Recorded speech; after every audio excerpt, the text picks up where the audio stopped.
বাইরে সুখে থাকতে বুদ্ধি গিলা এটা কথা আছে না, যদি সুখে থাকতে বুদ্ধি গিলা কাউরে দেখতে চাও তাহলে আনসারদেরকে দেখো।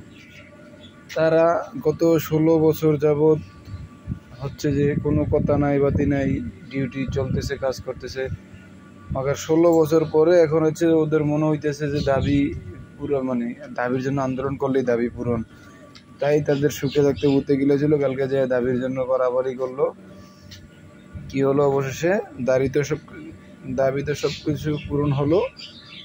তারপরেও তারা সচিবালয়ে সমন্বয়কদের আটকে রাখা এই শিক্ষার্থীদের উপরে হাত দিল। পরবর্তীতে তাদের পরিণতি কি হলো, উফ, এক একজন উসান বোল্টের মতো দৌড়।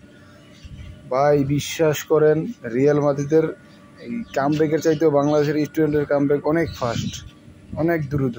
7 মিনিটে পুরো ঢাকা ক্লিয়ার। এক একজন দেখতেছি ছাত্রদের কাছে মাপ চাইতেছে, ভাই আমাদের ভুল হয়ে গেছে, তারপরে দড়ি দিয়ে বাইন্দা ফালাই রেখে দিয়েছে। মায়ের পানা শালা করে আমার মতে উচিত আগরে বাইন দেয়া, প্যান্টটা খুইলা পাশা বরাবর চিকুন চিংলা দিয়া ইচ্ছা মতন খিচন যাইতো, তাইলে তা করে শিক্ষা হইতো।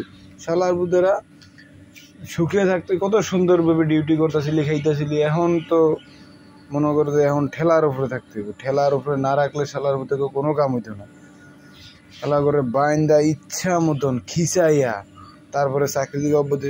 আমার তো কি, আমার মনে হয় শালারা আনসার না, এগুলো ওই যে রাইতে কখনো কখনো ডাকাতের বেশে আইয়ে, কখনো চোরের বেশে আইয়ে, কখনো হিন্দুর বেশে আইয়ে, সর্বশেষ তারা আনসারের বেশ ধরে আনসারের সদ্য বেশে আইয়া কিছু একটা করছিল। কিন্তু তারা তো ব্যর্থ হয়ে গেল। তারা জানে না যে এই জেনারেশনের পাবলিক পোলাপাইন স্টুডেন্ট হচ্ছে এখন ভারতের সাথে যুদ্ধ করবার চায়, ভারতের মিলিটারির সাথে যুদ্ধ করবে। সেখানে তো আনসার তো 7 মিনিটেই ক্লিয়ার।